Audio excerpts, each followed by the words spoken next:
Educación y sociología. Sección 14. 2. Naturaleza y método de la pedagogía. Parte 1. Esta es una obra del sociólogo y filósofo Émile Durkheim. 2. Naturaleza y método de la pedagogía. Muy a menudo se han confundido los términos educación y pedagogía, que, sin embargo, deben ser cuidadosamente diferenciados. La educación es la acción ejercida sobre los niños por los padres y por los educadores. Dicha acción es constante y general.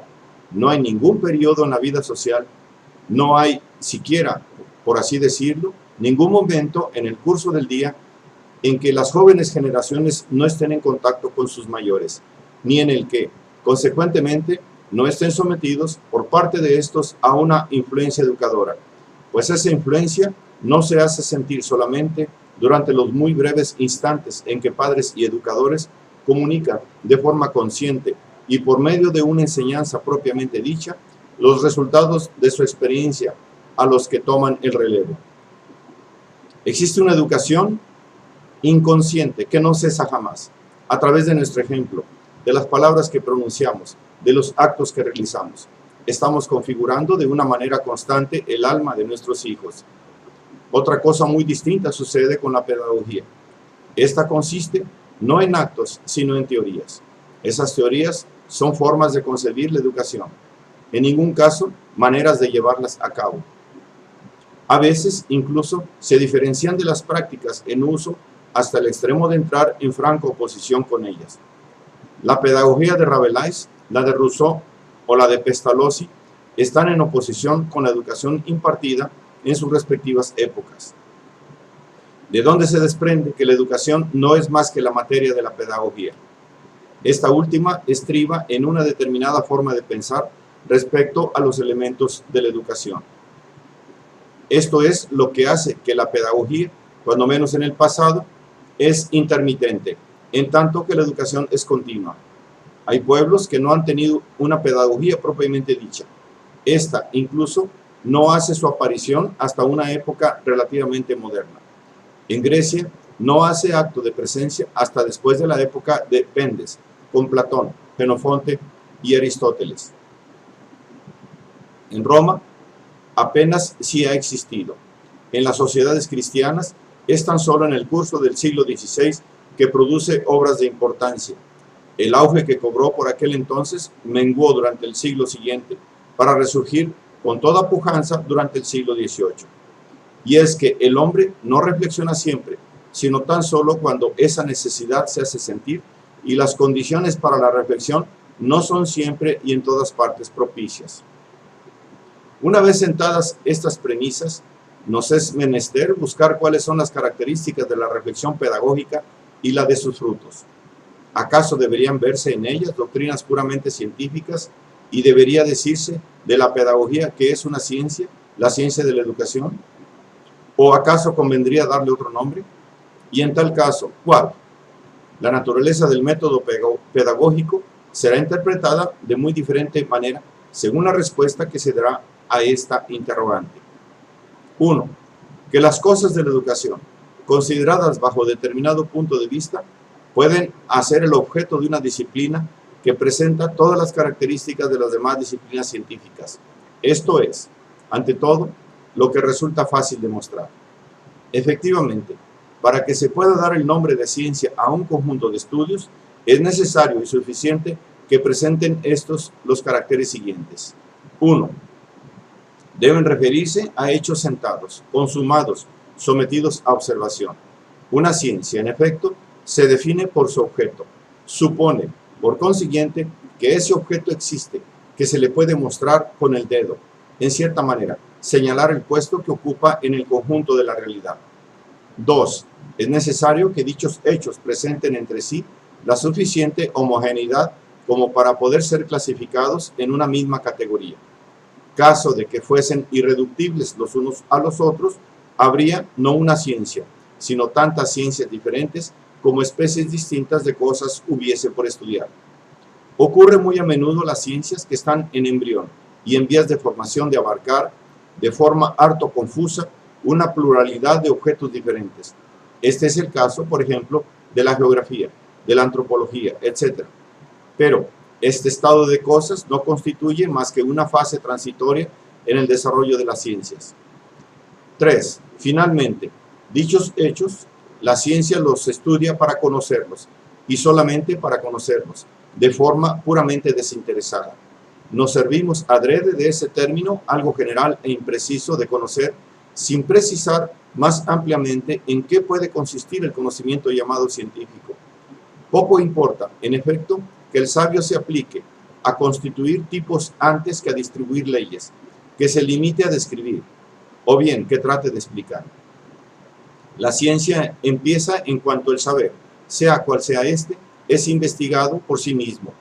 Desde luego, el sabio sabe perfectamente que sus hallazgos son, con toda seguridad, susceptibles de ser utilizados. Puede suceder incluso que enfoque preferentemente sus investigaciones hacia tal o cual punto porque presiente que serán de esta suerte más provechosas y que permitirán satisfacer necesidades apremiantes. Sin embargo, en tanto se entrega a la investigación científica, se desinteresa de las consecuencias prácticas. Dice lo que es, constata lo que son las cosas, y a esto se limita. No se preocupa de saber si las verdades que descubre resultarán agradables o desconcertantes, si es beneficioso que los informes que establece sigan siendo lo que son, o si, al contrario, más valdría que fuesen de otra manera. Su papel consiste en expresar la realidad, no en juzgarla. Una vez sentadas esas premisas, no existe ninguna razón por la que la educación no se convierta en el objeto de una investigación que cumpla todos esos requisitos y que, por consiguiente, presente todas las características de una ciencia. Efectivamente, la educación, en uso en una sociedad determinada y considerada en un momento determinado de su evolución, es un conjunto de prácticas, de maneras de proceder, de costumbres que constituyen hechos preferentemente definidos y cuya realidad es similar a la de los demás hechos sociales. No son, tal como se ha venido creyendo durante mucho tiempo, combinaciones más o menos arbitrarias y artificiales que no deben su razón de ser más que a la influencia caprichosa de voluntades siempre contingentes.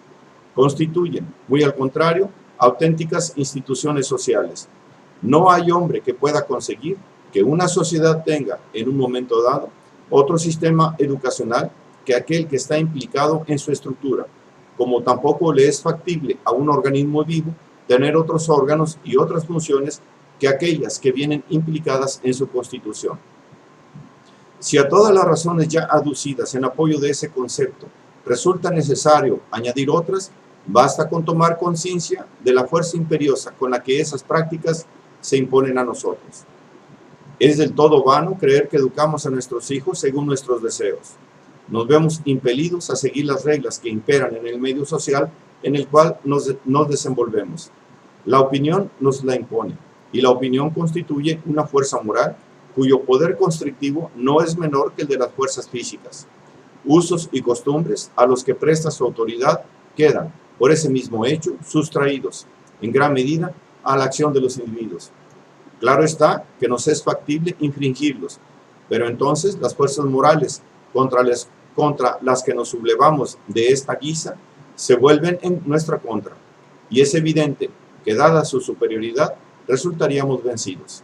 Así pues, ya podemos rebelarnos contra las fuerzas materiales de las que dependemos, ya podemos tratar de vivir de forma distinta a la que implica la naturaleza de nuestro medio físico, pero entonces la muerte o la enfermedad serán el precio de nuestra rebelión.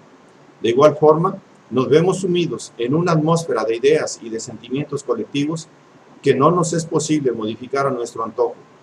Y es precisamente sobre ideas y sentimientos de ese tipo que se cimentan las prácticas educacionales.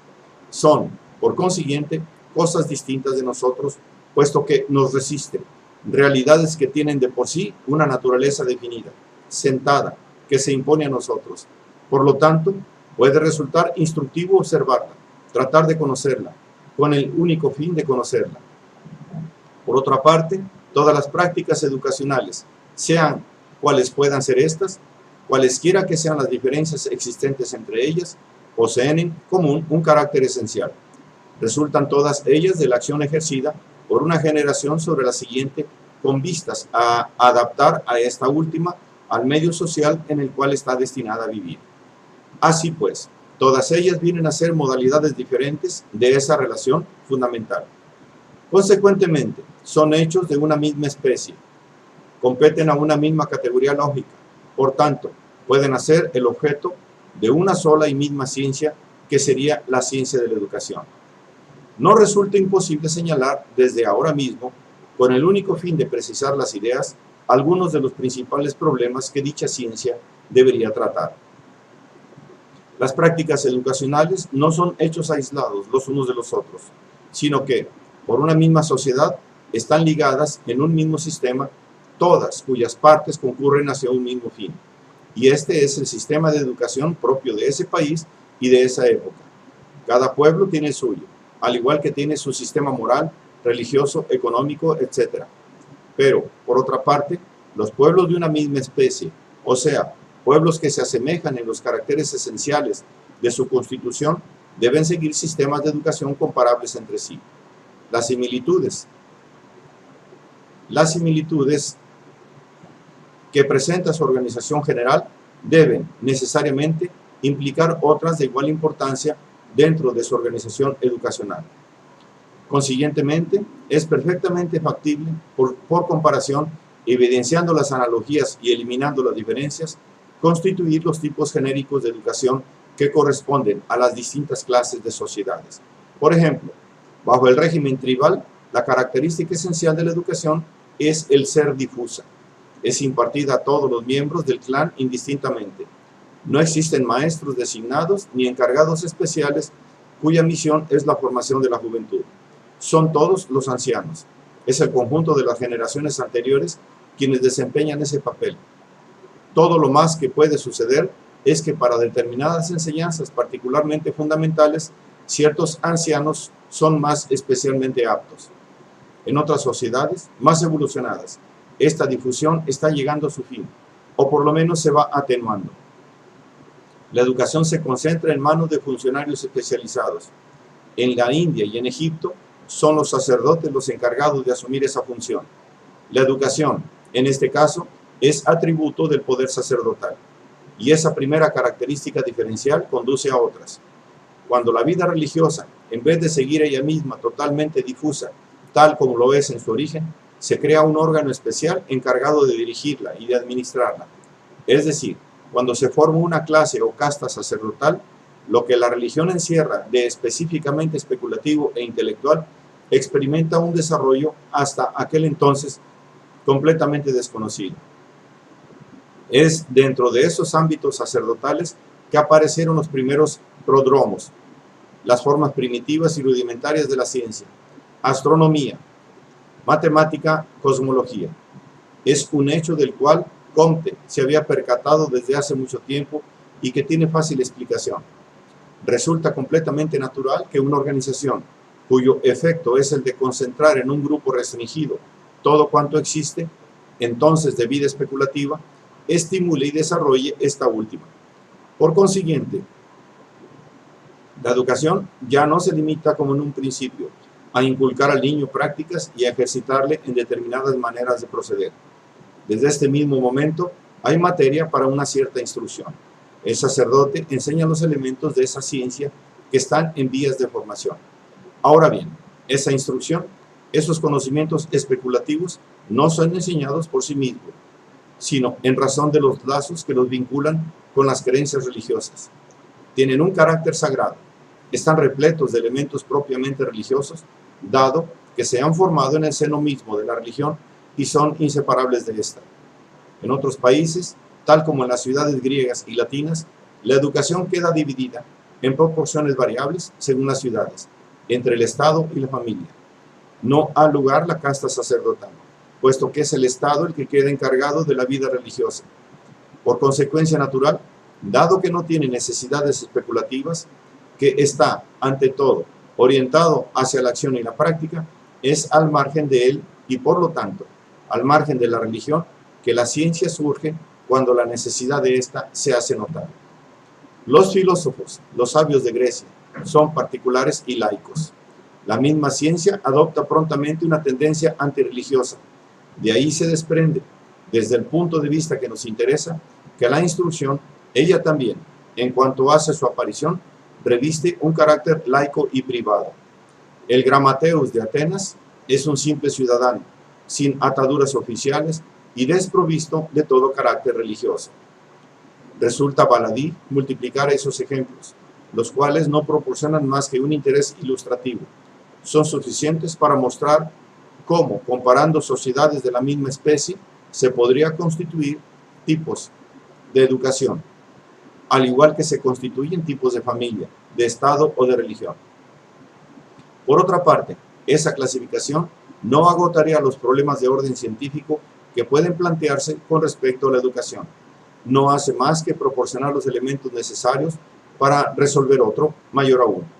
Una vez establecidos los diferentes tipos, todavía quedaría el explicarlos, es decir, averiguar de qué condiciones dependen las propiedades características de cada uno de ellos y cómo han derivado los unos de los otros.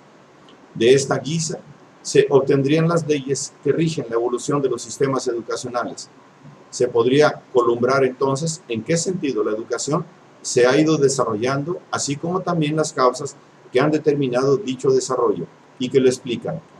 Cuestión puramente teórica, por supuesto, pero cuya solución salta a la vista. Sería fecunda en aplicaciones prácticas.